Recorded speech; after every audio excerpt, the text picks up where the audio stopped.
Hi guys, it's Economics here, and today I'm bringing you the first in a series of videos with regard to the GCSE Economics stimulus material.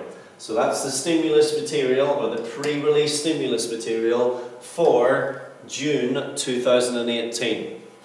This of course forms the backbone and the structure of your Paper 3 exam, which of course is the most important and heavily weighted exam out of the 3 papers which you will sit in the summer. So it's a very important paper. However, it's very much to your advantage that the exam board provide you with this stimulus material, because we can look at this together, we can learn the theory together, and we can then consider the likely questions which might appear on the exam paper based upon the content of this pre-release stimulus material.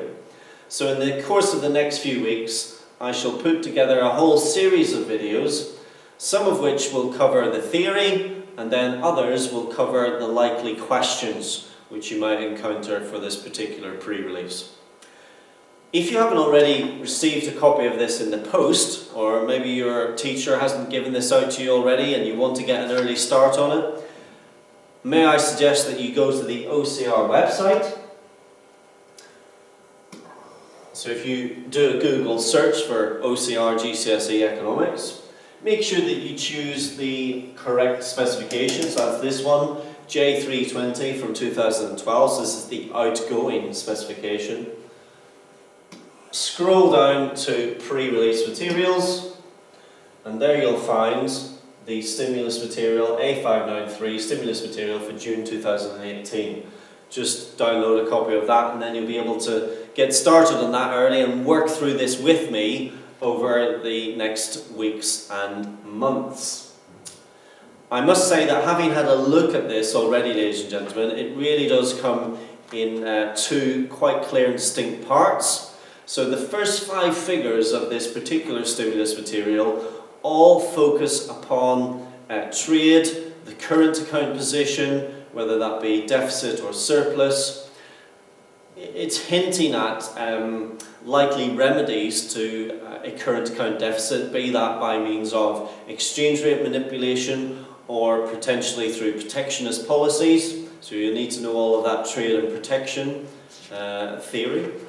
And then the second part moves again quite clearly and distinctly into the whole notion of development economics. So it looks at things like absolute poverty, relative poverty, and also the work of organisations which are charged with improving the lot of developing nations, such as non-governmental organisations such as Oxfam, which you study at the very end. It's the final thing mentioned in chapter 3 of this particular textbook. And then finally it looks at the whole notion of sustainable development. So is it possible to grow your economy today without imposing future harm on future generations? So today, of course, we're using up all of the natural resources of the world. Well, what will happen to future generations?